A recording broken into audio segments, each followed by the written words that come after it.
করেন এবং কৃষিক্ষেত্রে কাজ করার সময় গুলি করে মারা হয়েছে, এরকম ঘটনা এনতা, তাহলে বাংলাদেশের মানুষের জীবনকে মূল্য দেওয়া হয় নাই। কারণটা হলো বাংলাদেশের জনগণের শুধু যে জীবনকে তারা মূল্যহীন মনে করেছে তাই নয়, বাংলাদেশকে তারা রাষ্ট্র হিসাবেই বিবেচনা করে নাই। বাংলাদেশকে তারা একটা উপনিবেশ হিসেবে বিবেচনা করেছে। অনেকে বলেন যে বাংলাদেশকে ভারত তার একটা প্রদেশ হিসেবে বিবেচনা করে, ব্যাপারটা সেরকম নয়। প্রদেশেরও কিছু ক্ষমতা থাকে, প্রদেশের বিরুদ্ধে চাইলেই কিছু করা যায় না। যেটার এক্সাম্পল আপনারা দেখবেন যে প্রায়শই পশ্চিমবঙ্গের মুখ্যমন্ত্রীর সাথে দিল্লির প্রধানমন্ত্রীর বাদানুবাদ হয়, ঝগড়াঝাটি হয়, কারণ পশ্চিমবঙ্গের মুখ্যমন্ত্রীর একটা ক্ষমতা আছে, যে ক্ষমতাটা ভারতীয় সংবিধান তাকে দিয়েছে। কিন্তু যখন আপনি কাউকে উপনিবেশ বিবেচনা করবেন, তার তো কোনো ক্ষমতা নাই, তার কোনো অধিকার নাই। সুতরাং বাংলাদেশকে উপনিবেশ হিসেবেই বিবেচনা করে এসছে ভারত এ যাবৎকাল, এবং বাংলাদেশে শেখ হাসিনার শাসনের মাধ্যমে সেই উপনিবেশকে তারা পাকাপোক্ত করতে চেয়েছিল, এবং 15 বছরেরও কিছু দীর্ঘ সময় বাংলাদেশের রাষ্ট্রের কোনো মূল্য ছিল না, বাংলাদেশের জনগণের কোনো মূল্য ছিল না। কাজেই আমাদেরকে ফেলানির মতো হত্যা করা গেছে। তবে ফেলানি মারা গেছে, কিন্তু ফেলানি একটা প্রতিবাদ স্বরূপ আমাদের সামনে আবির্ভূত হয়েছে, মরে গিয়েও। কারণ ফেলানির যে ছবি, এটা একটা আইকনিক ছবি আমরা বলি, কিন্তু সবচেয়ে বড় কথা এটা বাংলাদেশের মানচিত্রের ছবি। আমি ফেলানির এই ছবির মধ্যে বাংলাদেশের মানচিত্র দেখতে পাই, যে বাংলাদেশের মানচিত্রকে আক্রমণ করে গুলি চালানো হচ্ছে। বিষয়টা আমি এভাবে দেখি, ফেলানি শুধু একটি নাম নয়, ফেলানি শুধু একজন কিশোরী নয়, ফেলানি বাংলাদেশের প্রতিচ্ছবি। তো সেই অর্থে আজকের দিনটি অত্যন্ত গুরুত্বপূর্ণ, এবং এই দিনে প্রতিবার আমাদের প্রতিজ্ঞা করা উচিত যে আমরা ভারতীয় সম্প্রসারণবাদের বিরুদ্ধে, ভারতীয় হেজেমনির বিরুদ্ধে আমরা ঐক্যবদ্ধভাবে লড়াই করে যাব। এবারের যে বিপ্লব, যে জুলাই বিপ্লব হয়ে গেল, এই বিপ্লবের সাথে বাংলাদেশে আপনারা অনেকের অভ্যুত্থান বলছেন, আমি শুনছিলাম আপনাদের বক্তব্যে। আমি এটাকে বিপ্লব হিসেবেই দেখতে চাই, এবং এখনো দেখতে চাই আমি বিপ্লব হিসেবে। বিপ্লব হয়তো এখনো সম্পূর্ণভাবে সফল হয় নাই, কারণ বিপ্লবের সফল হতে কতগুলো এলিমেন্ট দরকার, সবগুলো এলিমেন্ট এখনো আমাদের পরিপূর্ণ হয় নাই। কিন্তু আমি এটাকে বিপ্লবই দেখতে চাই, এবং আমি দেখতে চাই বিপ্লব পরিপূর্ণতা লাভ করেছে। এই বিপ্লবের সাথে আগে যে অভ্যুত্থানগুলো হয়েছে, যেমন ধরুন 1990 সালের যে গণ অভ্যুত্থান, যে গণ অভ্যুত্থানের স্বৈরাচারী এরশাদের পতন হয়েছিল, তার সঙ্গে একটি চরিত্রগত পার্থক্য আছে। একটু আগে আমার আগের যে বক্তা তিনি বলছিলেন, তিনি ব্যাখ্যা করছিলেন তার মতো করে, যে বাংলাদেশের জনগণ কেন জুলাই বিপ্লবে জীবন দিতে হাজারে হাজারে রাস্তায় নেমে আসলো। এটা নিয়ে আমার একটা পুরনো ব্যাখ্যা আছে। আপনারা যারা আমার লেখালেখির সাথে আপনারা যারা পরিচিত, আমার বক্তব্যের সাথে যারা আপনারা পরিচিত, যারা আগে শুনেছেন, এই ব্যাখ্যাটা আমি দেওয়ার চেষ্টা করেছি বহুবার। মানুষ কখন জীবন দেয়, এটা একটা খুব গুরুত্বপূর্ণ প্রশ্ন, কারণ মানুষের কাছে তার জীবনটি খুবই গুরুত্বপূর্ণ, সবচেয়ে দামি তার নিজের জীবন। সেই জীবন কখন উৎসর্গ করে, এই ব্যাপারে আমার 3টি ব্যাখ্যা আছে। একটি হচ্ছে ব্যক্তিগত কারণে মানুষ জীবন উৎসর্গ করে, যেমন ধরুন কোনো হতাশা থেকে, কিংবা কোনো প্রাপ্তি অপ্রাপ্তির বেদনা থেকে, পারিবারিক অশান্তি থেকে মানুষ জীবন দেয়। তার মানে জীবনের প্রতি বীতশ্রদ্ধ হয়ে মানুষ জীবন দেয়। এর বাইরে মানুষ জীবন দেয় দুটো কারণে। একটা হলো তার নিজের দেশের জন্য জীবন দেয়, অকাতরে জীবন দেয় মানুষ নিজের দেশের জন্য। দেশ বলা হয় না, দেশ মাতৃকার জন্য সবাই এগিয়ে আসে, গুলিকে উপেক্ষা করে। আর তৃতীয় একটি কারণে জীবন দেয় মানুষ, মানুষ ধর্মের জন্য জীবন দেয়। এটা পৃথিবীর ইতিহাস ঘাটলে আপনারা দেখবেন যুগে যুগে মানুষ তার ধর্মের জন্য জীবন দিয়েছে। আমাদের জুলাই বিপ্লবে এক অবিস্মরণীয় ঘটনা ঘটে গেছে। এই ঘটনায় মানুষ জীবন দিয়েছে দেশের জন্য এবং ধর্মের কারণে। এইবারের বিপ্লবে প্রথমবারের মতো দেশপ্রেমের সাথে ধর্মপ্রেম জড়িত হয়েছে প্রথমবারের মতো বাংলাদেশের ইতিহাসে। এই জন্যে এই বিপ্লবের একটা আলাদা ভিন্ন চরিত্র আছে। এই কারণেই এই বিপ্লবে সেকুলার যে বিশ্বাস করে, যে তরুণ সেকুলার আদর্শে বিশ্বাস করে, সে জীবন দিয়েছে। এই বিপ্লবে যে তরুণ ইসলামী আদর্শে বিশ্বাস করে, সে জীবন দিয়েছে। তার কারণ হচ্ছে যে ইসলামী আদর্শে জীবন দিয়েছে সেও দেশকে ভালোবাসে, কিন্তু তার মনে হয়েছে যে এই বেলার লড়াই শুধুমাত্র বাংলাদেশকে ফ্যাসিবাদ মুক্ত এবং ভারতীয় হেজিমনি মুক্ত করবার লড়াই নয়। এবারের লড়াই আমাদের, যেহেতু এই দেশের অধিকাংশ জনগোষ্ঠী ইসলাম ধর্ম বিশ্বাসী, এবারের লড়াই আমাদের ইমানের লড়াই। এইবারের লড়াই আমাদের দেশের ইসলামী চিন্তা চেতনাকে রক্ষা করবার লড়াই। এই ইসলামী চিন্তা চেতনাকে রক্ষা করবার জন্য কিন্তু লড়াইয়ের আগে হয়েছে হেফাজতের মুভমেন্ট। আপনারা ভুলে যাবেন না এটা, যে লড়াইতে শাপলা চত্বরে অকাতরে জীবন দিয়েছিল। কিন্তু সেই লড়াইতে সেকুলার যে সেগমেন্ট সমাজের, তারা অংশগ্রহণ করে নাই। সেই লড়াইতে যে শহুরে মধ্যবিত্ত শ্রেণী, তারা অংশগ্রহণ করে নাই। তারা অংশগ্রহণ না করার কারণে ওই লড়াই ব্যর্থ হয়েছিল। এবারকার লড়াইয়ের তাৎপর্যটাই হচ্ছে যে এবারের লড়াইতে যেমন ইসলামী চেতনার মানুষ জীবন দিয়েছে, তরুণেরা, প্রধানত তরুণেরা জীবন দিয়েছে। এটা আমাদের স্বীকার করতে হবে। কারণ যারা শহীদ দেখছি, শহীদদের লিস্টের মধ্যে সব তো তরুণদেরই দেখতে পাচ্ছি। কই আমার বয়সী তো আমি কাউকে দেখি নাই, এমনকি আমিও ছিলাম না, আমি দেশে ছিলাম না। থাকলেও তরুণদের মতো এত সাহস করে গুলির সামনে দাঁড়াতে পারতাম কিনা আমি জানি না, কিন্তু আমি দেখি নাই লিস্টে। এখনো তো সব তরুণদেরই নাম। ওই যে আমাদের পত্রিকায়, আমার দেশ পত্রিকায় প্রতিদিন আমরা একজন শহীদের কাহিনী ছাপছি। আপনারা হয়তো 17-18 দিন, আজকে 17 দিন পত্রিকার পুনঃ প্রকাশের, প্রতিদিন পত্রিকার শেষের পাতায় একজন শহীদের কাহিনী ছাপা হচ্ছে। সেখানে সবাই তরুণ, কিশোর, তারা জীবন দিয়েছে। এমনকি আমি যদি 5 তারিখের কথাও বলি, 5 তারিখে মাদ্রাসার ছেলেরা লড়াই করছে যাত্রাবাড়িতে, সেখানে প্রধানত মাদ্রাসার ছেলেরা লড়াই করছে। আর এদিকে আবার চাংখারপুরে লড়াই করছে ঢাকা বিশ্ববিদ্যালয়ের ছেলেরা, উত্তরায় লড়াই করছে প্রাইভেট ইউনিভার্সিটির ছেলেরা। তো তার মানে এক অবিস্মরণীয় লড়াই, যেখানে দেশপ্রেম এবং ইসলামের জন্য প্রেম একাকার হয়ে গিয়েছিল। এই জন্যই একজন মরে গেছে, আরো 100 জন এসছে। পুলিশ বলেছে একজন মরে, আর গুলি তো যায় না।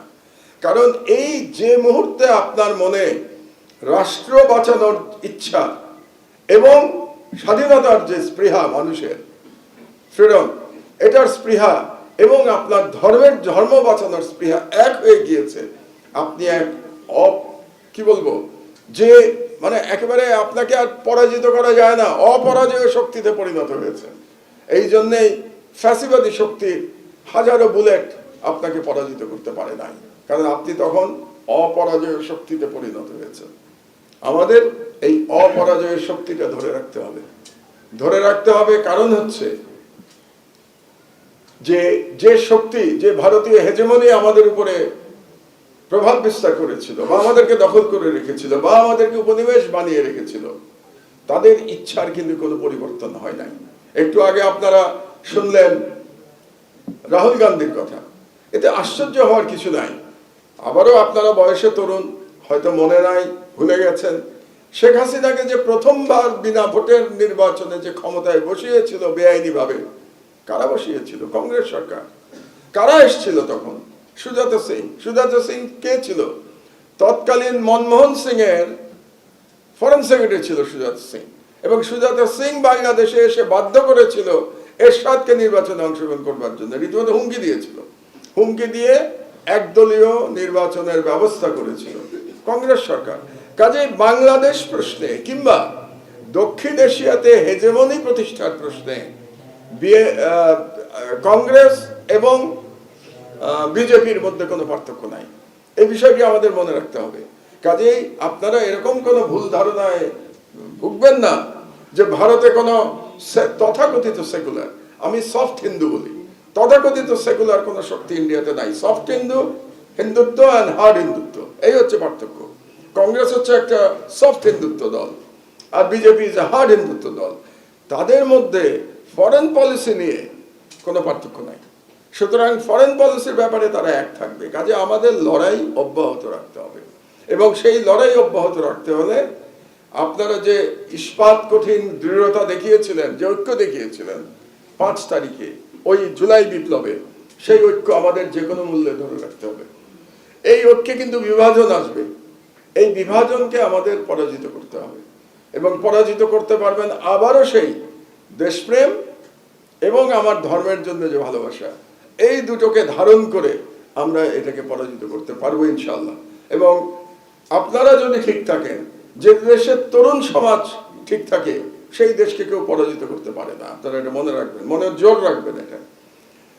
আপনারা অনেকেই আমার দেশের ইতিহাস জানেন। শাহবাগের বিরুদ্ধে যখন আমার দেশ একা দাঁড়িয়েছিল, তখন কিন্তু তরুণ সমাজ বিভ্রান্ত ছিল। তারা বুঝতে পারে নাই যে আসলে শাহবাগের নামে বাংলাদেশের স্বাধীনতা হরণ করা হচ্ছে, শাহবাগের নামে বাংলাদেশের ইসলামের বিরুদ্ধে ষড়যন্ত্র করা হচ্ছে, একটা ইসলামোফোবিক, ইসলাম বিদ্বেষী একটা রাষ্ট্র ব্যবস্থা তৈরি করবার চেষ্টা করা হচ্ছে। এই বিষয়টি অনেকেই বুঝতে পারে নাই, বিশেষত শহুরে মধ্যবিত্ত বুঝতে পারে নাই, এবং যে কারণে আমরা একা ছিলাম। শাহবাগী বয়ানের বিরুদ্ধে সারা দেশের বিরুদ্ধে একা দাঁড়িয়েছিল আমার দেশ। আলহামদুলিল্লাহ 11 বছর পরে প্রমাণিত হয়েছে আমার দেশের বয়ান সঠিক ছিল, শাহবাগী বয়ান ভুল ছিল, শাহবাগী বয়ান ষড়যন্ত্র ছিল, এবং আমার দেশের বয়ান রাষ্ট্রের পক্ষে ছিল, বাংলাদেশের জনগণের পক্ষে ছিল। আল্লাহর রহমতে এটা প্রমাণিত হয়েছে, এবং যে তরুণদের রক্তের বিনিময়ে এটা প্রমাণিত হয়েছে, সেই তরুণদের প্রতি আমি শ্রদ্ধা জানাই, এবং তাদের রক্তের বিনিময়ে বাংলাদেশ প্রকৃত স্বাধীনতা লাভ করেছে। কিন্তু প্রকৃত স্বাধীনতা লাভ করা এবং স্বাধীনতা ধরে থাকা এক বিষয় নয়। আপনাদেরকে একটা ছোট এক্সাম্পল আমি দেই, মিশরের এক্সাম্পল। মিশরেও কিন্তু তরুণরাই বিপ্লব ঘটিয়েছিল, যেটা আমরা আরব বসন্ত বলি। আরব বসন্তের পিছনেও তরুণরা ছিল, এটা ভুলে গেলে চলবে না। সেই আরব বসন্ত 1 বছরের বেশি কিন্তু ধরে রাখা সম্ভব হয় নাই। মুরসি সরকারের পতন হয়েছে, ইলেকশন হয়েছে, ইলেকশনে মুরসি ক্ষমতায় এসছে, মুরসি সরকার 1 বছরের মধ্যে পতন হয়েছে, এবং ইসরায়েল এবং আমেরিকার দালাল সিসি ক্ষমতা নিয়েছে, এবং আজ পর্যন্ত সিসি ক্ষমতা নিয়ে বসে আছে। কারণ যে কথাটা আমার স্নেহভাজন একটু আগে বলল, যে কারণ হচ্ছে যে জায়নিস্ট যে এন্টিটি, তারা সিসির মাধ্যমে ইসরায়েলকে, মিশরকে নিয়ন্ত্রণ করতে পারছে, শাসন করতে পারছে। এটা হচ্ছে সবথেকে কম খরচে, কম রক্তপাতে শাসন করা। তার তো কোনো সমস্যা নাই। বাংলাদেশও তাই। 15 বছর ধরে বাংলাদেশ কিন্তু ভারতীয় সেনাবাহিনী এসেছিল, আসে নাই তো, ভারতীয় র এসেছিল। এখন এই ঘরের মধ্যেও র আছে কিনা আমি জানি না, কারণ র এত বেশি বিস্তৃত সারা দেশে, কোথায় কোথায় আছে আমি বলতে পারবো না। তো কাজেই র এসেছিল, এখনো র আছে বাংলাদেশে, কিন্তু সেনাবাহিনী তো আসে নাই। কিন্তু ভারত তো আপনাদেরকে উপনিবেশ বানিয়ে রেখেছিল। কাকে দিয়ে বানিয়েছিল? বানিয়েছিল বাংলাদেশেরই পুলিশ দিয়ে, বাংলাদেশের র্যাব দিয়ে, বাংলাদেশের সেনাবাহিনী দিয়ে, বাংলাদেশের আমলাতন্ত্র দিয়ে, বাংলাদেশের সাংবাদিকদের দিয়ে। এদেরকে দিয়ে তারা বাংলাদেশকে কলোনি বানিয়ে রাখতে পেরেছিল, এবং এটা তাদের জন্য সবথেকে লাভজনক পরিস্থিতি ছিল। এরকম পরিস্থিতি যে আবার ফিরে আসবে না, তার কোনো গ্যারান্টি নেই। কারণ ভারতীয় সম্প্রসারণবাদ, ভারতীয় হেজিমনি কারো না কারো উপরে তো সওয়ার হবে, কারো না কারো উপরে তো সওয়ার হয়ে বাংলাদেশ তারা আবার চালাতে চাইবে। এ ব্যাপারে আমাদের সতর্ক থাকা দরকার। এবং আপনাদেরকে বলবো, আপনাদের ঐক্যটা খুব জরুরি। ছাত্রদেরকে বলবো, বৈষম্য বিরোধী ছাত্র আন্দোলন আজকে অনুষ্ঠান, কিন্তু আপনাদের অনেকগুলো গ্রুপ তো আছে, আপনাদের নাগরিক কমিটি, আপনাদের সরকারে আপনাদের প্রতিনিধি আছে। কাজে আপনাদের যেন বিভাজন না হয় কি অনেক জায়গায় যখন আপনারা চলে যান, একটা বৈষম্য বিরোধী, একটা নাগরিক কমিটি, একটা সরকার, কাজে কার কি ইকুয়েশন আমার জানা নেই, আপনারা ভালো করে জানেন। কিন্তু সবার মধ্যে ঐক্যটা থাকা দরকার, এবং চিন্তার ঐক্য, আদর্শের ঐক্যটা খুব জরুরি। তা আমি বিশ্বাস করি যে বাংলাদেশের তরুণ এক নতুন ইতিহাস রচনা করেছে। সব থেকে বড় মহৎ জায়গাটা অন্য জায়গায়, সেটা হলো এই প্রথম বাংলাদেশে এমন একটা বিপ্লব সংগঠিত হয়েছে, যে বিপ্লবে কোনো বিদেশিদের সাহায্য আমরা নেই নাই। 1971 সালে আমরা স্বাধীন হয়েছিলাম ভারতের সহায়তায়। সেই কারণে ভারত আজকে 54 বছর ধরে বাংলাদেশের উপরে তারা মাতব্বরি করার চেষ্টা করে যাচ্ছে। একই কথা, বাংলাদেশের জনগণ অকৃতজ্ঞ। তারা, আমরা যে তাদেরকে সহায়তা দিয়েছিলাম তারা এটা মনে রাখে নাই। কবে সহায়তা দিয়েছিল? 54 বছর আগে। তো সেটা এখনো তারা বারে বারে আমাদেরকে মনে করিয়ে দেয়। কারণটা হচ্ছে যে তারা তখন আমাদেরকে সহযোগিতা করেছিল। এবারের যে সব থেকে আমাদের আশার জায়গা, এবারের তরুণরা যে বিপ্লব করেছে তারা কোনো বিদেশি শক্তির দিকে তাকিয়ে বিপ্লব করে নাই। তারা ভারতের দিকে তাকায় নাই, আমেরিকার দিকে তাকায় নাই, চীনের দিকে তাকায় নাই। তারা নিজেদের শক্তি এবং আল্লাহর রহমত এই দুটোর উপর ভরসা করে তারা লড়াই করেছে, জীবন দিয়েছে এবং শেখ হাসিনাকে পরাজিত করেছে, তাকে পালিয়ে যেতে বাধ্য করেছে। আর একটা কথা বলে রাখি, প্রথমবারের মতো কিন্তু শেখ হাসিনা পলায় নাই। এটা শেখ হাসিনার তৃতীয়বারের পলায়ন, এটা আপনারা ভুলবেন না। ইতিহাস সঠিকভাবে আমাদের সবার জানতে হবে। 3 বার পালিয়েছে শেখ হাসিনা, এটা তৃতীয়বারের পলায়ন। 3 বার, প্রথমবার কবে পালিয়েছে? যখন তার পিতা নিহত হয়েছিল 1975 সালের সেনা বিদ্রোহে, তার পিতা নিহত হয়েছিল এবং বাকশালের পতন হয়েছিল। তখন সে বাংলাদেশ থেকে পালিয়ে, সে তখন বিদেশে অবস্থান করছিল। তারপরে সে 6 বছর দিল্লির আশ্রয়ী ছিল। আপনারা অনেকেই হয়তো জানেন, কেউ কেউ জানেন না। 75 থেকে 81 6 বছর দিল্লির আশ্রয় ছিল এবং দিল্লি থেকে তাকে ব্রেন ওয়াশ করা হয়েছে। দিল্লি থেকে তাকে শেখানো হয়েছে কিভাবে বাংলাদেশে ফিরে এসে সে ভারতের স্বার্থ উদ্ধার করবে। এটা হলো প্রথমবারের পলায়ন। দ্বিতীয়বারের পলায়ন 1/11-র পরে। 1/11-র পরে যখন সেনাবাহিনী থেকে বলা হলো 2 নেত্রীকে পালিয়ে যেতে, 2 নেত্রীকে বলা হলো আপনাদের দেশ থেকে বের করে দিলে আপনারা বেরিয়ে যাবেন, তাহলে আপনাদের বিরুদ্ধে কোনো মামলা দেওয়া হবে না। শেখ হাসিনা একদিনও দেরি না করে বাংলাদেশ থেকে পালিয়ে গেছিল। শেখ হাসিনা, বেগম খালেদা জিয়া পালান নাই, শি রিফিউজড। তিনি বলেছিলেন আমি বাংলাদেশ ছেড়ে যাব না। আমি ইতিহাসের নিয়ে লেখাপড়া করি, এই জন্য আপনাদেরকে জানাচ্ছি। যখন বেগম খালেদা জিয়া বললেন যে আমি যাব না, তখন একটা মজার ঘটনা ঘটলো। তখন তো পলিটিক্যালি বেগম খালেদা জিয়া জিতে গেলেন হাসিনার উপরে, কারণ তিনি আর্মিকে চ্যালেঞ্জ করলেন, মঈনকে চ্যালেঞ্জ করলেন, চ্যালেঞ্জ করে বললেন আমি যাব না, আর হাসিনা পালিয়ে গেল। তো রাজনৈতিকভাবে হাসিনা পরাজিত হয়ে গেল। তখন মারা গেছেন ভদ্রলোক, সাংবাদিক ABM মুসা, আপনারা নাম শুনেছেন নিশ্চয়ই। ABM মুসা তো আওয়ামী লীগ, উনি আওয়ামী লীগেরই ছিলেন, উনি শেখ মুজিবুর রহমানের MP ছিলেন 73 সালে। তো ABM মুসা শেখ হাসিনাকে ফোন করলেন, ফোন করে বললেন তুমি এটা কি কাজ করলা, তুমি পালিয়ে গেলা, খালেদা জিয়া থেকে গেল, তো তুমি তো রাজনীতিতে আর ফিরতে পারবে না। কারণ খালেদা জিয়া বলবেন যে উনি সাহসী, উনি আপোষ করেন নাই, উনি আপোষহীন, যে কারণে খালেদা জিয়াকে আপোষহীন বলা হয়, যে উনি ফিরবেন না। তখন শেখ হাসিনা উন্মাদ হয়ে গেল ফিরে আসার জন্য। শেখ হাসিনাকে তখন ফিরতে দেওয়া হয় নাই ইনিশিয়ালি, এটাও আপনারা হয়তো জানেন না। এই কারণে তখন হোম মিনিস্টার ছিল ইত্তেফাকের মইনুল হোসেন সাহেব, হোম মিনিস্টার ছিলেন। তিনি রাজি হচ্ছিলেন না শেখ হাসিনাকে ফেরত আনতে। এই কারণে কিন্তু মইনুল হোসেনের প্রতি রাগ শেখ হাসিনার শেষ দিন পর্যন্ত ছিল এবং আপনারা জানেন মইনুল হোসেনের উপরে কিরকম অত্যাচার করা হয়েছে। এটা হাসিনার এক ধরনের প্রতিশোধ। হাসিনা যখন ফিরতে পারছিলেন না, তখন হাসিনা ফোন করলেন কাকে? প্রণব ব্যানার্জিকে, প্রণব বাবুকে ফোন করলেন। প্রণব বাবু তখন ভারতের পররাষ্ট্রমন্ত্রী। প্রণব বাবুকে ফোন করে বললেন যে আমাকে তো আসতে দিচ্ছে না, কারণ আমি না আসলে তো রাজনৈতিকভাবে আমি জিরো হয়ে যাবো, তো বেগম খালেদা জিয়া হিরো হয়ে যাবে।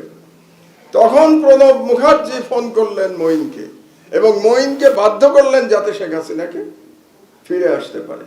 এটা হলো দ্বিতীয় পলায়নের কাহিনী। এবার হলো তৃতীয় পলায়ন। কাজে শেখ হাসিনাও যে বলে না হাসিনা পালায় না, হাসিনা পালানোর জন্যই জন্মেছে। হাসিনা পালায় না মানে কি? ও বারে বারে পালায়, ও তো পালাবেই, ওর জন্ম হয়েছে পালানোর জন্য। এবং ওর পিতাও তো পালিয়েছিল, শুধু ও কেন পালাবে? ওর পিতা কি 71-এ পাকিস্তান আর্মির কাছে সারেন্ডার করে নাই? সারা বাংলাদেশের জনগণকে রেখে শেখ মুজিব পাকিস্তান সেনাবাহিনীর কাছে আত্মসমর্পণ করেছিল নিজের জীবন দিয়ে, এবং শেখ মুজিবের পুরো পরিবার নিরাপত্তা পেয়েছিল পাকিস্তান আর্মির কাছে। সুতরাং বাংলাদেশের লোক নিহত হয়েছে, বাংলাদেশের লোক মুক্তিযুদ্ধ করেছে, কিন্তু শেখ মুজিব নিরাপদে ছিল, শেখ মুজিবের পরিবার নিরাপদে ছিল। এটাই হচ্ছে 71 সালের প্রকৃত ইতিহাস। এবার সে পালিয়েছে, আমরা কিন্তু চাই এবার পালিয়ে তাকে বাঁচতে দেয়া যাবে না, এবার তাকে ফিরিয়ে আনতে হবে, ফিরিয়ে তার বিচার করতে হবে। আমি জানি না আপনারা কতজন আমার দেশ পড়েন প্রতিদিন। আমার দেশে গত কয়েকদিনে যে স্টোরিগুলি, আমাদের লিড স্টোরিগুলি গেছে, তার মধ্যে 3টা স্টোরির কথা আমি একটু আপনাদেরকে বলতে চাই। একটি স্টোরি হলো, প্রথম যেদিন আমাদের পত্রিকা বেরোলো সেদিন আমাদের লিড নিউজ ছিল যে শেখ হাসিনা ভারতকে বলেছিল বাংলাদেশ অ্যাটাক করবার জন্য, ঢাকা অ্যাটাক করতে বলেছিল শেখ হাসিনা। এক, তাহলে সে প্রধানমন্ত্রী থাকা অবস্থায় আরেকটা বিদেশি শক্তিকে বলছে বাংলাদেশে আক্রমণ চালানোর জন্য। এক। দুই, ইলিয়াস আলীকে যে গুম করে হত্যা করা হয়েছে এর ডাইরেক্ট নির্দেশদাতা শেখ হাসিনা। কারণ যখন ইলিয়াস আলীকে কিডন্যাপ করা হয়েছে হাসিনার নির্দেশে, এবং র্যাব যখন তাকে হত্যার জন্য পারমিশন চাইলো, এই পারমিশন দিয়েছে শেখ হাসিনা। দ্বিতীয় স্টোরি। এন্ড থার্ড স্টোরি, এই যে হেলিকপ্টার থেকে যে স্নাইপারে গুলি করা হয়েছে এর পুরো প্ল্যানিং করেছে তৎকালীন র্যাবের ডিজি এবং পারমিশন দিয়েছে শেখ হাসিনা। অন্যগুলো আমি বাদই দিলাম। ঢাকা অ্যাটাক করবার নির্দেশ রাষ্ট্রদ্রোহ, কোনো সন্দেহ নেই রাষ্ট্রদ্রোহ। আপনি একটা বিদেশি শক্তিকে বলছেন ঢাকা অ্যাটাক করবার জন্য। আপনি ইলিয়াস আলীকে গুম করে খুন করেছেন, কাজে আপনি একজন খুনি। এবং 3 নম্বর হচ্ছে আপনি স্নাইপার দিয়ে মানুষ হত্যা করেছেন, ছাত্র হত্যা করেছেন, জনগণকে হত্যা করেছেন, একটা শিশুকেও হত্যা করেছে স্নাইপার দিয়ে, তার জন্য তিনি খুনি। তাহলে তার জন্য বিচার হতে হবে না? বিচার হতে হবে। তো আমি বিচার ব্যবস্থায় বিশ্বাস করি। আমি শাহবাগের মতো বলবো না ফাঁসি চাই, আমি বলবো না, কারণ ফাঁসি চাই কথাটাই ফ্যাসিবাদী বয়ান। আমি বলবো বিচার চাই। বিচার যেটা আছে বাংলাদেশের আইনে, যে বিচার আছে সেই বিচার শেখ হাসিনার হতে হবে। কাজে ভারত যদি আমাদের সাথে, আমি বন্ধুত্ব শব্দটা বলবো না, আসলে প্রতিবেশীর মধ্যে বন্ধুত্ব খুব কঠিন। কারণ প্রতিবেশীর মধ্যে নানা রকম হিসাব কিতাব থাকে, কম্পিটিশন থাকে, স্বার্থের ব্যাপার থাকে। এখানে বন্ধুত্ব টন্ধুত্ব চলে না। ভারত যদি বাংলাদেশের সাথে একটা ভারসাম্যমূলক সম্পর্ক চায়, আমি এই শব্দটাই বলবো, ভারসাম্যমূলক সম্পর্ক। আমরাও চাই ভারতের সাথে ভারসাম্যমূলক সম্পর্ক। এটা যদি চায় তাহলে অবশ্যই শেখ হাসিনাকে বাংলাদেশে ফিরিয়ে দিতে হবে, যাতে আমরা শেখ হাসিনার বিচার এই দেশে করতে পারি। এবং এটাই হবে আমাদের মিনিমাম ডিমান্ড ভারতের কাছে। এবং এই ডিমান্ডের উপর বেসিস করেই আমাদের ভারসাম্যমূলক যে সম্পর্ক সেটার সূচনা হতে হবে। যতদিন ভারত শেখ হাসিনাকে ফিরিয়ে না দেবে ততদিন ভারত আমাদের কাছে শত্রু রাষ্ট্র হিসেবে গণ্য হবে। কারণ সরাসরি আপনার একজন এত বড় অপরাধীকে যারা আশ্রয় দিয়েছে, শুধু আশ্রয় দেয়নি, ভারতে বসে হাজার রকম ষড়যন্ত্র চলছে, সেই ষড়যন্ত্রের নেতৃত্ব দিচ্ছে হাসিনা ভারতে বসে। কাজে এর থেকে বড় শত্রুতামূলক কর্মকাণ্ড আর হতে পারে না। কাজে এখন পর্যন্ত ভারত প্রমাণ করেছে যে India is an enemy of Bangladesh. কাজে সে যদি এনিমি থাকতে না চায়, হাসিনাকে ফিরিয়ে দিক, আমরা অবশ্যই একটা ভারসাম্যমূলক সম্পর্কের দিকে এগিয়ে যাব। আমার বক্তব্য আমি আর দীর্ঘায়িত করবো না। আমাদের মাগরিবের আজানের সময় হয়ে গেছে। আমি ফেলানির স্মৃতির প্রতি শ্রদ্ধা জানাচ্ছি, আল্লাহর কাছে তার রুহের মাগফিরাত কামনা করছি, এবং আমি আপনাদের সবার কাছে আহ্বান জানাচ্ছি, আসুন আমরা ঐক্যবদ্ধ থেকে ভারতীয় হেজেমনিকে প্রতিহত করি। আর আমার দেশের যে কর্তব্য, আমার দেশের কর্তব্য হচ্ছে বাংলাদেশের জনগণকে সত্য তথ্য জানানো এবং বাংলাদেশকে জনগণকে স্বাধীনতার চেতনায় উদ্বুদ্ধ করা। এবং সেই কাজটি আমরা 17 দিন ধরে করে যাচ্ছি পুনঃপ্রকাশের পর থেকে। ইনশাআল্লাহ যতদিন আমার দেশ আমরা চালাতে সক্ষম হব, ততদিন ধরে আমার দেশ স্বাধীনতার কথা বলবে, মানবাধিকারের কথা বলবে এবং বাংলাদেশের জনগণের অধিকারের কথা বলবে। আপনারা ভালো থাকুন। আল্লাহ হাফেজ। বাংলাদেশ জিন্দাবাদ। অসংখ্য ধন্যবাদ। আমরা মাগরিবের আজানের কাছাকাছি অনুষ্ঠানের একদম শেষ পর্যায়ে চলে এসেছি। আমরা এখন সভাপতির